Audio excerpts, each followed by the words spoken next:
Ndabaramukije cyane amahoro y'Imana abane namwe kandi Uwiteka abishimire. Nshuti bavandimwe bene data, nkuko bisanzwe hano ni kuri Gubwa Neza mu mutima, nge uri kuri mikoro ndi Hakizimana Seti, ariko uyu munsi turanezerewe cyane ku bwanyu. Ni ibintu by'agaciro, ni ibintu byo kwishimirwa kubw'abatumirwa cyangwa se kubw'abashyitsi beza dufite, navuga b'umwihariko uyu munsi wa none. Ni ukuri dukwiye gushimira Imana kandi ndahamya nashidikanya Imana iraza kudushoboza, iraza kuduha kugirana ibihe byiza. Abatumirwa rero bari hano ni abantu bakuru, ni ukuri buri umwe abasha kwivuga ndetse akabasha no kwivugira. Reka mpere iburyo bwanjye, uri iburyo bwanjye abaramutse mu izina ry'Umwami wacu Yesu Kristo, n'undi arakomeza. Aho niho turi buze guheraho tubagezaho insanganyamatsiko y'iki kiganiro dufitanye nabo. Imana ibaha umugisha. Murakoze cyane kuduha ikaze kuri Gubwa Neza mu mutima. Ni ukuri twishimiye kubana namwe. Amazina yacu nitwa Habarurema Donati. Murakoze cyane Donati, murakoze cyane, Imana ibaha umugisha. Twakomereza no kundi mutumirwa w'Imena ukomeye cyane, nawe yabibwira. Imana iduhana umugisha. Murakoze cyane. Murakoze Seti, ni iby'igikundiro kubana namwe, mwakoze kumpa iyo opportunity. Nanjye nitwa Doriane Iragena.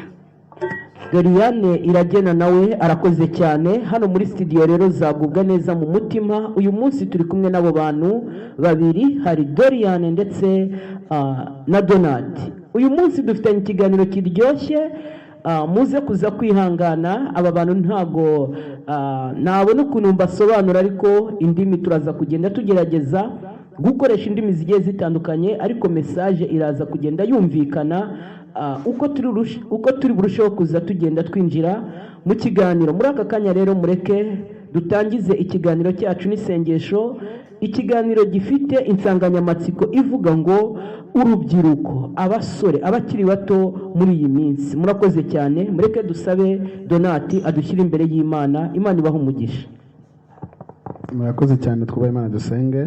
Uwiteka Imana yacu turagushimye, turaguhimbaje. wabanye natwe, si uko twari beza, si uko twakoze ibyiza, ni neza n'urukundo rwawe watugiriye. ubwo buntu watugiriye rero nyagura ku ngoma, n'ubundi komeza kubutugirira no muri aka kanya tugiye kujyamo. wigaragaze nk'Imana, tugiye kuganira nk'abana batoya, ariko nyagura ku ngoma tuzi neza ko uvuga ijambo ryawe ntabwo rijya riba ritoya, ahubwo mwami ni rikuru, kuko ryabayeho kuva kera, ryabayeho kubwa basogokuruza, natwe tuza dusanga ijambo ryawe ririho. ndakwinginze nyagura ku ngoma, ururu kubane natwe, kandi ubwiza bwawe buterane natwe. ni mu izina rya Yesu tubisenze twizeye, amen. Murakoze cyane. Murakoze cyane kudushyira imbere y'Imana, murakoze cyane kuturagiza Imana. Ibi bintu biba ari byiza cyane, kuko ijambo ry'Uwiteka ndarikunda. Niryo ritubwira ngo mbere na mbere Imana, ngo mu byo dushaka, mu byo dukora, ngo tubanze dushaka ubwami bw'Imana ndetse no gukiranuka kwayo, ngo nibwo ibindi byose tuzabyongererwa. Rero murakoze cyane. Nk'uko mwabyumvise, abatumirwa ni babiri, nanjye Hakizimana Seti. Muri aka kanya rero tugiye kuganirira hamwe ku magambo afite insanganyamatsiko ivuga ngo urubyiruko muri iyi minsi. Doriane, muhawe ikaze. Mbese ku bijyanye n'urubyiruko, uko ubona abakiri bato, natwe duhereho, ubona tugana hehe mu bijyanye, ntabwo turi buze gutandukira cyane ngo tuvuge mu by'ubuzima bw'iyi si, turibanda ku kintu kijyanye n'umuco wa gikristo. ubona tuva he, ubona tugana hehe? Murakoze cyane. Cyangwa se ubona urubyiruko, namwe mwagira icyo mutubwira. Imana ibaha umugisha. Murakoze cyane Seti. Urubyiruko muri iyi minsi ko ari birebire da. Ariko ko mbibona njye, cyangwa se ko mbitekereza, bitewe wenda n'impamvu nyinshi zitandukanye, njyewe uko mbyumva, mbona aho turi kugana, cyangwa se aho tuva turi kuva heza tujya habi, niko navuga. ubu mu buzima bwa gikristo nta babyeyi tukigira, ahenshi ahanini nta bya byapa byayoberaga ba kera kuri twe, nta bigihari. ubu ngubu buri muntu wese ni ukwirwanaho, agashaka buri muntu wese akirwanaho.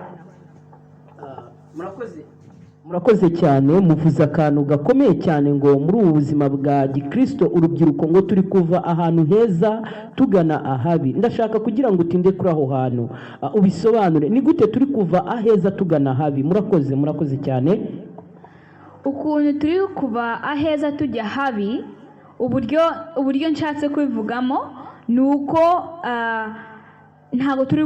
mu buzima bwa gikristo nta rubyiruko rukiri donke rugifite ya mahirwe yo kuba rwamenya Kristo. Ubu ngubu uvutse ufitemo amahitamo. Twebwe twavukiye mu twebwe nkanjye ngiye navukiye mu gikristo, urumva mama ari unyigisha gusenga, ambwira ati ngibi ni ukubigenda mu buzima bwa gikristo, ndakwereka inzira, amahitamo ni ayawe. Uvuka ubu ngubu afitemo nta nzira bamwereka, ariko akaba afite amahitamo, sibyo?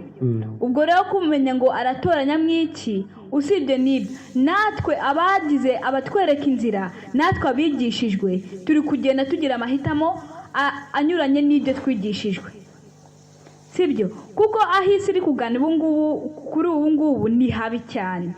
Gusenga guterana kwera nta bikiriho, nta rubyiruko rugishishikazwa n'umurimo w'Imana, nta nyota, nta bushake, kuko nta makuru dufite, sibyo? N'ahari tugenda tuhahunga. Nubwo buryo rero turi kuva aheza tujya habi. Kera habagaho amakuru, aho wajyaga hose, ahantu hose habaga. Donc Imana yaravugagwa kera, Imana abantu twarigishwaga kera, ubu ngubu nta bikiriho. Yego, ntabwo uciye mu ijambo, uri kuvuga ngo kera twarigishwaga, ariko uyu munsi wa none nta information, nta bavuga Imana. N'abavuga Imana usanga bameze n'abantu basa n'abavanga ibintu. Ikintu nshaka kuvuga ku rubyiruko ni iki ngiki, ko ijambo ry'Imana ritubwira ngo ntacyo tuzireguza. Nkaba numva ufite inzitwazo nyinshi cyane. Ese Donati, hari ikintu wakongeraho ku kintu kijyanye n'urubyiruko muri iyi minsi ya none, ushingiye cyangwa se ugendeye ku murongo twari turimo dusangizwa na mushiki wacu? Murakoze cyane. Murakoze cyane. Ikintu nakongera ku byo arimo kuvuga, muri iki gihe urubyiruko navuga ko ruri mu mazi abira, kubera ko uyu munsi ntabwo wavuga ngo habaho umukobwa ntihakibaho umusore, kubera ko usanga umukobwa w'iki gihe yarabaye umugore, cyangwa umusore w'iki gihe yarabaye umugabo. Mu buryo bw'abantu bakuru bumva ko bahita babyumva neza. Ni ukuvuga ngo nta burere dufite. N'ugerageje gushaka ubwo burere ntabwo bimworohera, kubera ko isi yabaye indi si. Ntago ubundi tuvuze, yavuze akantu keza ngo turi kuva mu bwiza tujya ahantu habi, turi kuva ahantu habi turi kuva ahantu heza tujya ahantu habi. Ni ikintu cyumvikana cyane, ariko se nkatwe twamaze kubisobanukira kandi tukabibona, nkawe siti niki twagira, nk'iyi nama twatanga ku rubyiruko? Murakoze cyane. Ungaruriye agapira kandi twari turimo tuganira tugira ngo twungurane ibitekerezo, none urambajije ngo niki kintu twakora.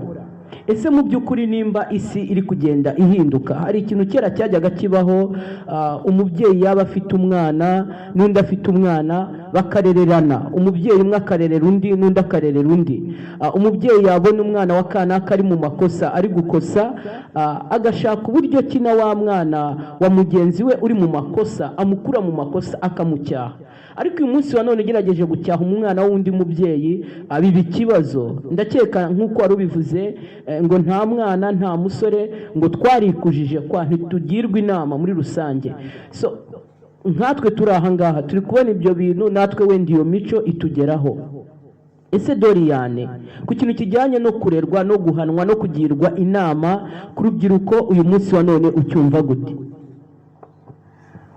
Kurerwa no kugirwa inama mu minsi ya none, uko mbibona rero sinzi, kanshaka uburyo nabisobanuramo. Urabona ubu ngubu mu minsi ya none havuyeho hagati y'ababyeyi n'abana hasigaye harimwo navuga gap, umwanya cyangwa se igihe kinini cyane, harimo itandukaniro rinini cyane ku buryo ubu ngubu kubera ko havuyeho igitinyiro, aho tugeze ubu ngubu urubyiruko rwa none nta gitinyiro tugira ababyeyi bacu, nta cyubahiro. ubwo rero ibyo ngibyo bivuyeho hasigaye iki? Ntacyo. uba wumva ko ubu ngubu iyo umubyeyi akugira inama ubyumvamo ko ari kugucira urubanza. Rimwe na rimwe biterwa n'uburyo abivuzemo, ariko akenshi kubera ko twebwe n'ubundi tuba twumva ko bo bavuga ko babinyuze, kuko baba barabinyuzemo, ariko tukumva ko harimo urubanza. Rero kugirwa inama byo munavuga ko muri iki gihe bigihari, ariko naguha, baravuga mu cyongereza bavuga ngo you can take a horse to the river but you cannot make it drink water. naguha ibikeneye byose, ko ntago naguforsa kubikoresha, naguha information zose ukeneye, ariko uko uzikoresha biterwa nawe. kandi burya ikibazo si ibyo ufite cyangwa se udafite, ahubwo ni uburyo ukoresha ibyo ufite, utwo dukeya ufite, si ubwinshi bw'ibyo ufite, ahubwo ni uburyo ubikoresha.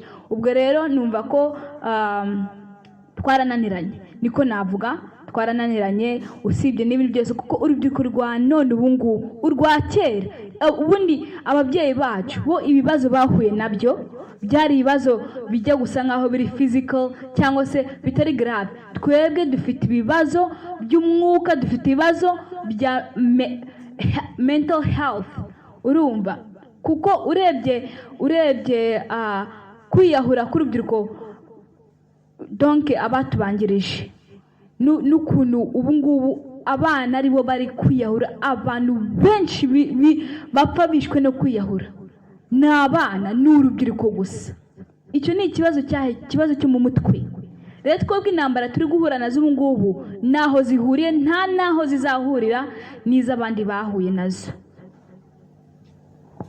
murakoze cyane, uvuze ikintu gikomeye cyane kandi ikintu cy'ingenzi, ikintu cy'agaciro. ndashaka kugira ngo tugaruke kuri iki kintu kijyanye no mu buryo bwa mwuka, kuko mu buryo bw'umubiri bwo tubonye yuko dufite byose mu by'uyu mubiri, ariko ngo mu bya mwuka twapfuye duhagaze. mu buryo bw'imitekerereze psychology nabwo nta kigenda. none ni iki kintu kiri gutuma ibyo bintu biba? uvuze yuko ugereranyije n'ahashize, urubyiruko rwo hambere natwe uyu munsi wa none biratandukanye cyane.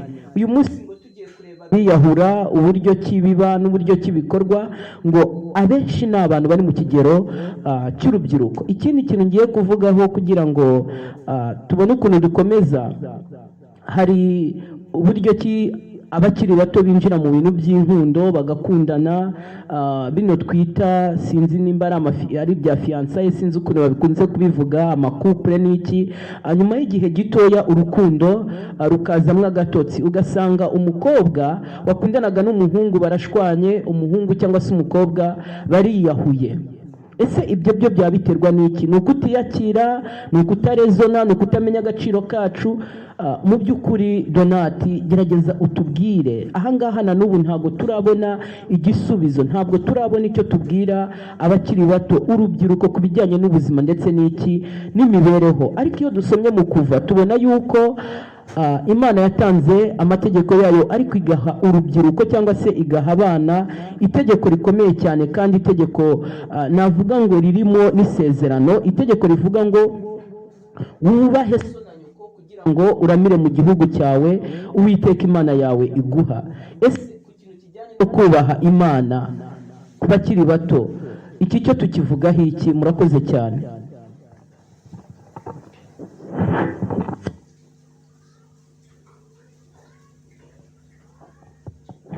murakoze cyane. harya warumbajije ngo nari ndimo nkubaza cyangwa se nari ndimo mvuga nshingiye ku ijambo ry'Imana mu Kuva. Imana itanga amategeko, hari aho yavuze ngo wubahe so na nyoko, ibwira abakiri bato, ibwira abana bato. iri ni itegeko rikubiyemo n'isezerano, itegeko ryonyine ririmo isezerano rivuga ngo wubahe so na nyoko kugira ngo uramire mu gihugu cy'Uwiteka Imana yawe iguha. Tugendeye ku byo mushiki wacu yararimo avuga imyangirikire y'urubyiruko muri rusange. Ese ku kijyanye n'ijambo ry'Imana, ubona urubyiruko ari iki rwakora? Ubona urubyiruko ari gute rwakwitwara? Mu by'ukuri ntabwo byoroshye kuri iki gihe. Ubundi kera habagaho umubyeyi, bino twebwe twita ngo girlfriend ndetse ngo na boyfriend, biriya bintu kera ntabwo byabagaho. Umubyeyi ntekerezaga ko imiryango yararambagiranaga, imiryango igashimana, papa wawe akaba yagenda akajya gushima kwa runaka, akagira ate akagushakirayo umugeni.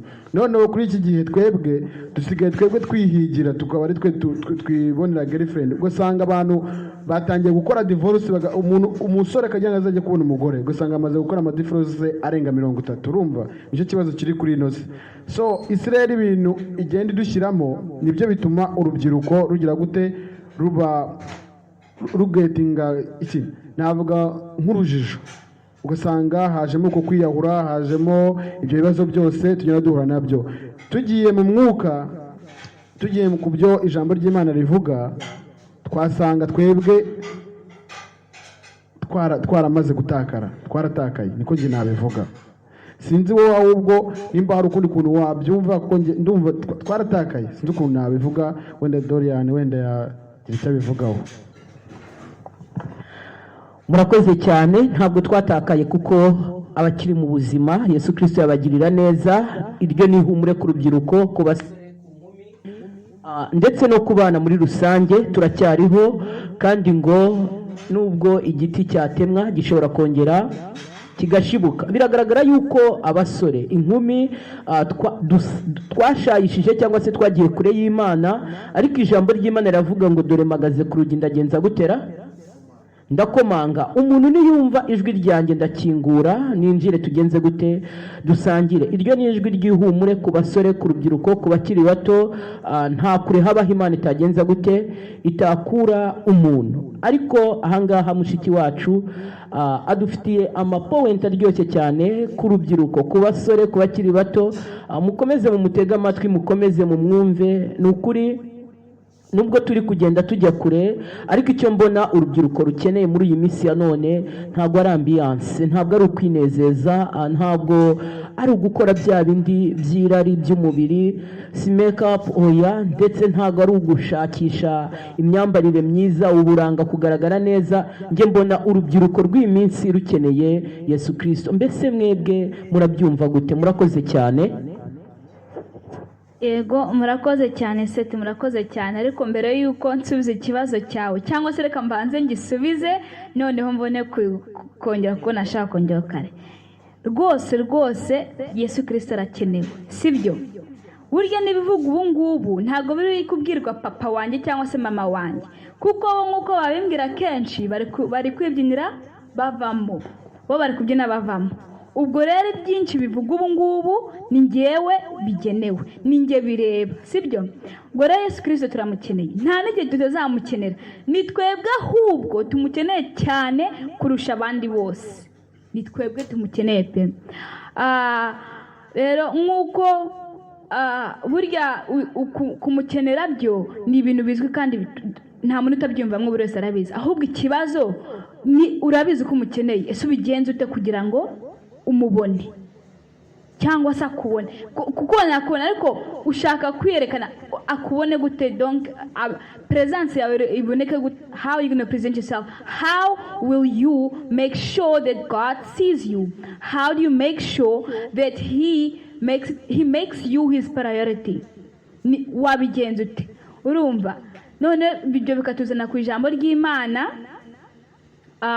aho ntabwo I'm not very good with gukora reference, wenda ntabwo nkunze kugira memory ibuka neza cyane ngo menye ngo ijambo ryanditse ahangaha. Muranyihanganira ko nakadefungira, ariko ngo tuzajya tugagusora uko tuzajya tugenda dukora, nyine turacyakora, there's time for room for improvement. Ariko ijambo rirambwira ngo uduhe umutima w'ubwenge, kuko tutakiri abacu ngo twiyobore, sibyo? ubwo rero umutima w'ubwenge ni umutima wo gushaka Imana, umutima wo gushaka Yesu, ni umutima utigenga, sibyo? Umutima uzi ngo icyangombwa ni iki, nicyo nkwiye gushaka, icyo nakwiye kugirira inyota. Yesu Kristo turamukeneye, ahubwo icyo dukeneye ni ukongera ibihe byo gusenga, ariko gusenga konyine ntago ari byo byadufasha, ahubwo gusenga harimo no gukiranuka no gukora imirimo myiza. Ibyo bitatu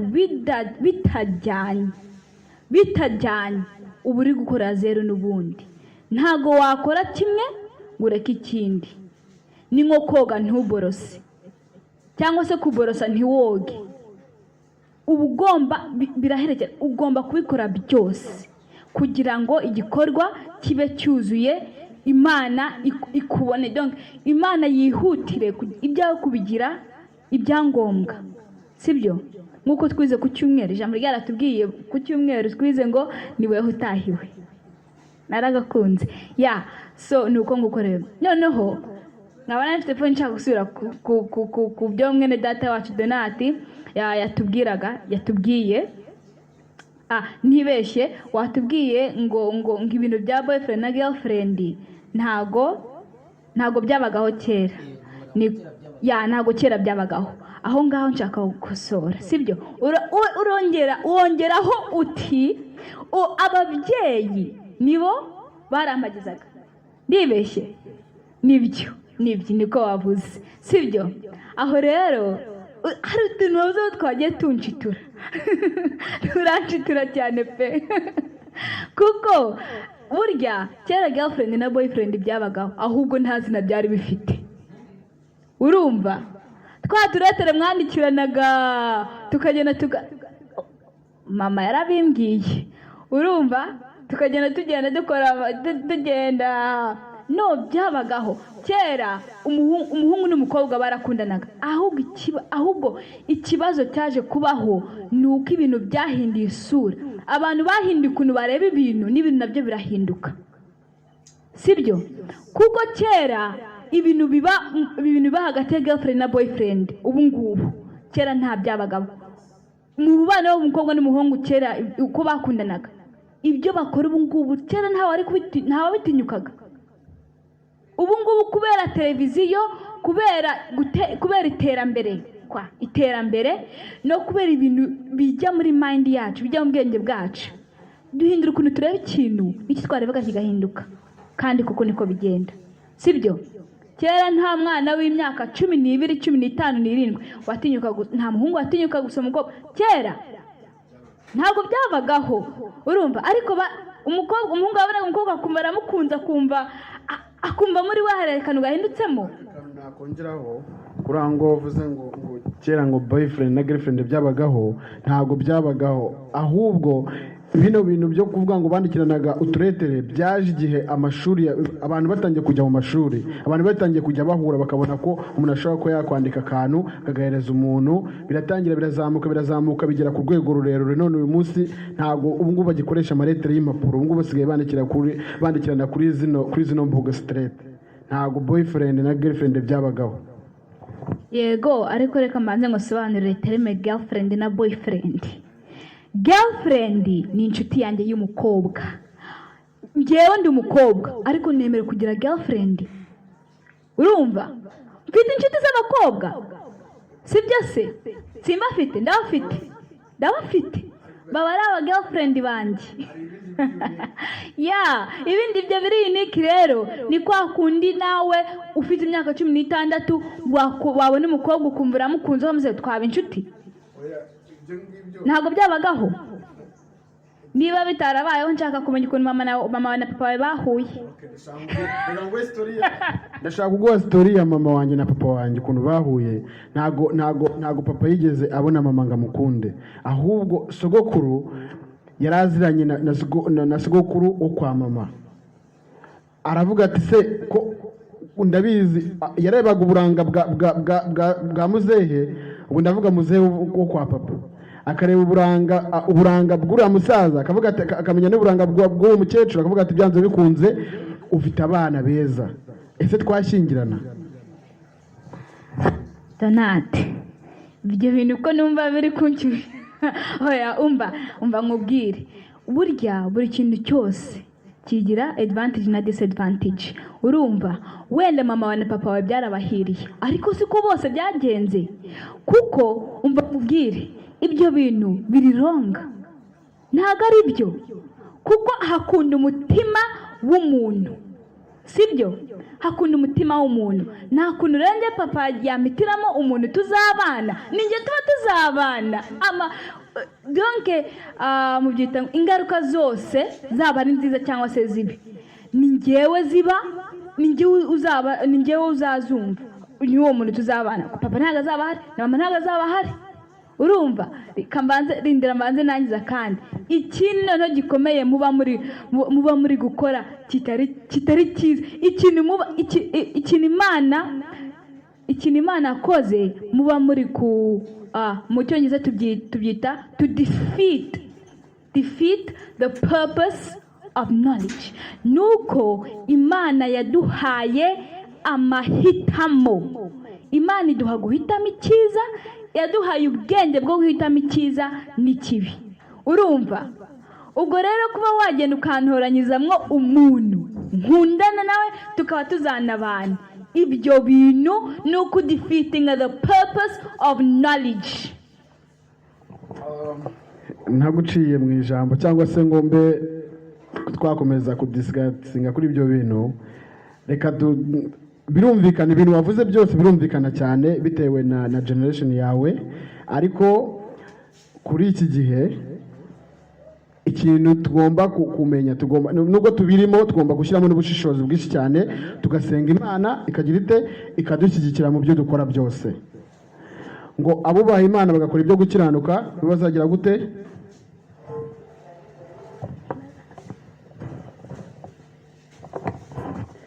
Murakoze cyane. Abubaha Imana bagakora ibyo gukiranuka, abo ngabo ni Imana izemera. Ariko mwahakomeje kujya kure cyane, ndashaka kugira ngo tugarure ikiganiro aho cyari kiri.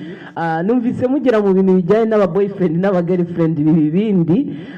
Doriane yakomeje gushyigikira ku kintu kijyanye no kwigererayo, umuco ngo wa kera yawunenze.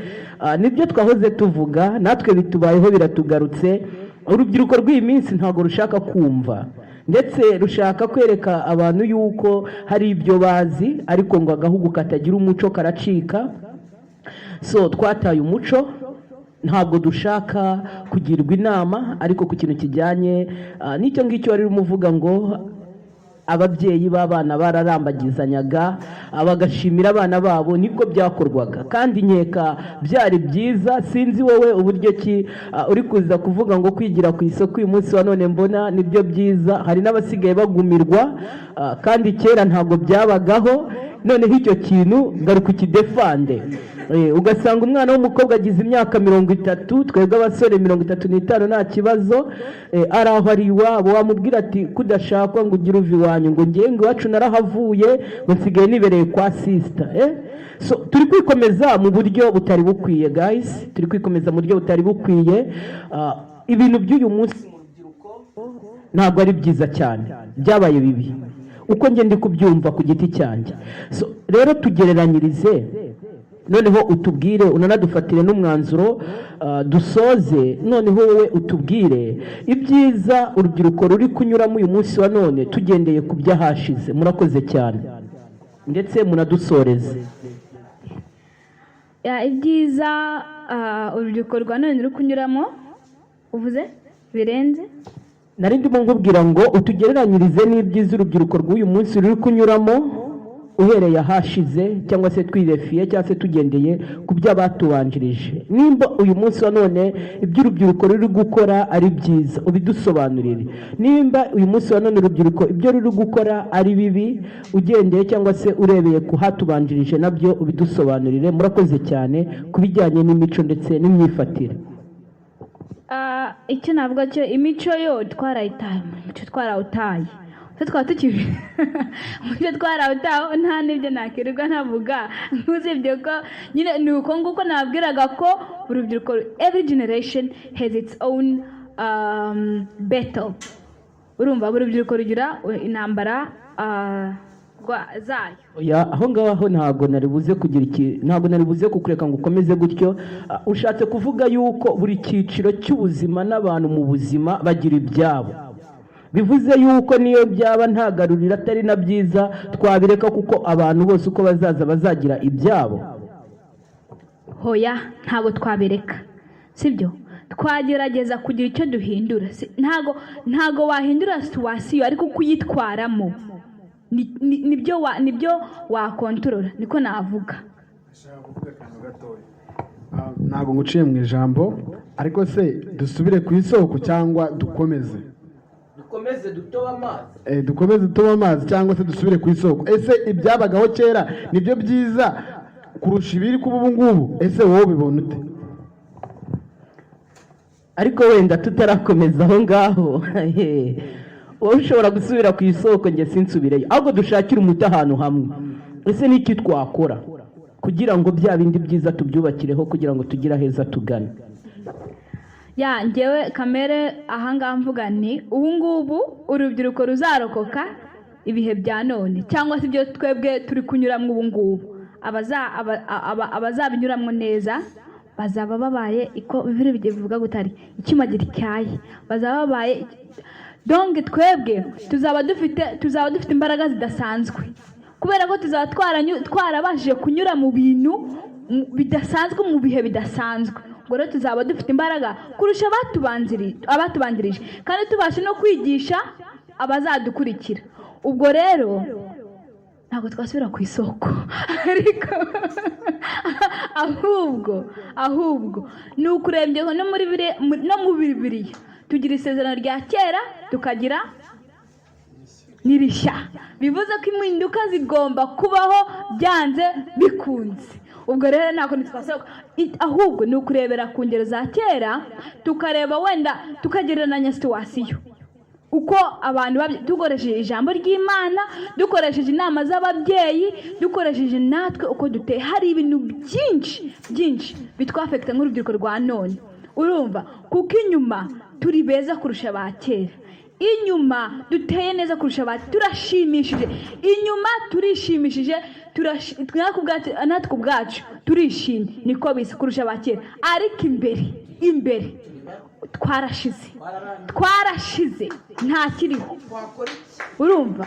Ariko nanone uvuze akantu keza nkunze cyane, uravuze uti byanze bikunze ibintu muri gucamo ubu ngubu nibyo bikomeye, kandi kuko urebye abakera nta byabahigaga, ariko ubu ngubu mwebwe murahigwa. Ni ukuvuga ngo umuntu uzabona arokotse uru rugamba azaba akomeye cyane, kandi azabona n'ubwiza bw'Imana. Seti, hari ikintu warenzaho?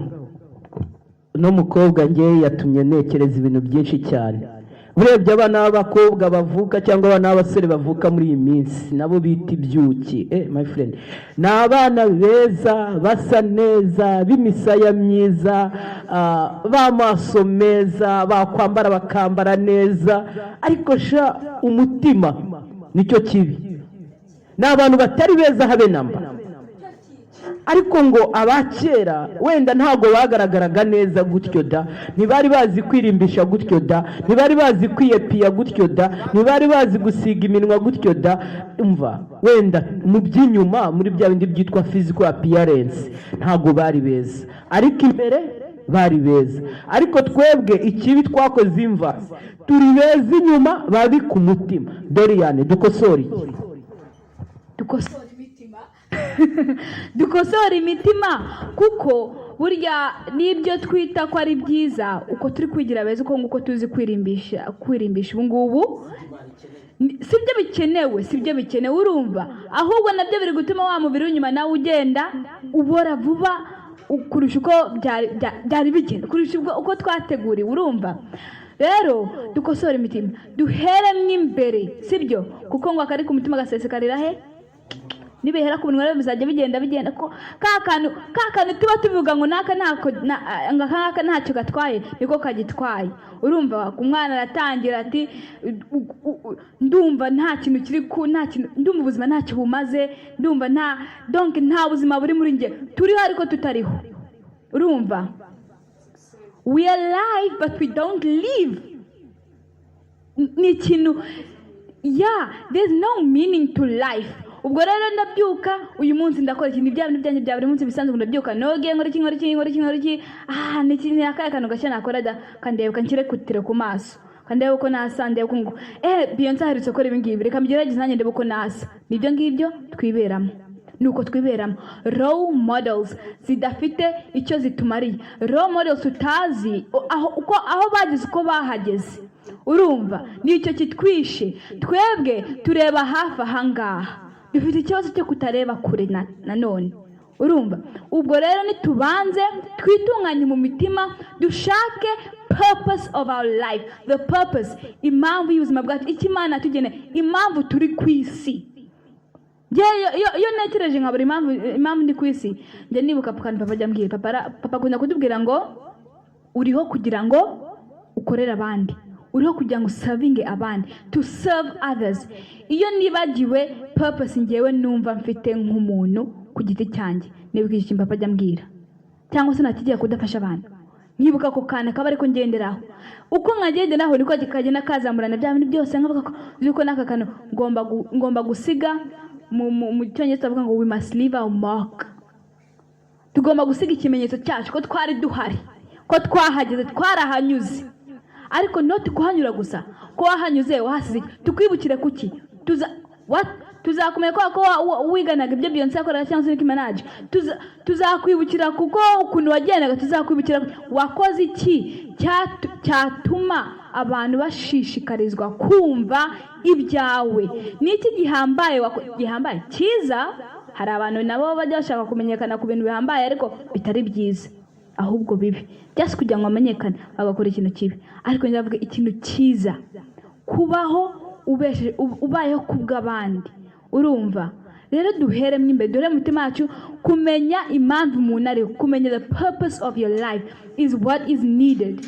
Nicyo cyambere gikenewe. Urumva kumenya ko Imana kuremye kandi gufite umugambi, noneho umugambi w'Imana wamara kumenya ko uhari, ukamenya nuko ugomba kuwusoza, uko ugomba kuwukora, how to fulfill it. Nibwo mw'imbere uzajya utangira kujya agatara, ugenda urumuri rugenda ruzaho gahoro. Noneho wamara kumenya uko ugomba gusoza umugambi w'Imana, ugatangira kubaho muri uwo mugambi w'Imana uwukora, nibwo uzatangira guhinduka muri wo mutima wawe. No mutima numara guhinduka, you'll start to act, to feel, to think and live like it. You'll start to act and like purpose. We need to break generational curses. Urumva ko mama atabikoze ngenda bikora kubera iki, ko papa atabikoze ngendinde. Uri iki Imana yakoze. You need to find your purpose and then fulfill your purpose.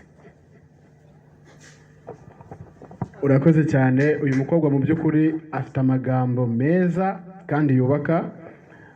Turagushimiye cyane. Ndagira ngo sete dusoreze ikiganiro. Ni ukuri murakoze cyane, byabaye byiza cyane, byari biryoshye, sinavuga ngo byasaga n'ibiryoshye. Baravuga ngo imboga nziza ntizihora mu nkono. So rero ndanezerewe cyane kandi ndishimye ku bwanyu. Twasoza iki kiganiro, cyari kiryoshye ku banyamatsiko, naho ubutaha twabifuriza ubuzima buzima. Wa mukobwa wakomeje kuha ibitekerezo navuga by'inyurabwenge, reka adusoreze. Murakoze cyane.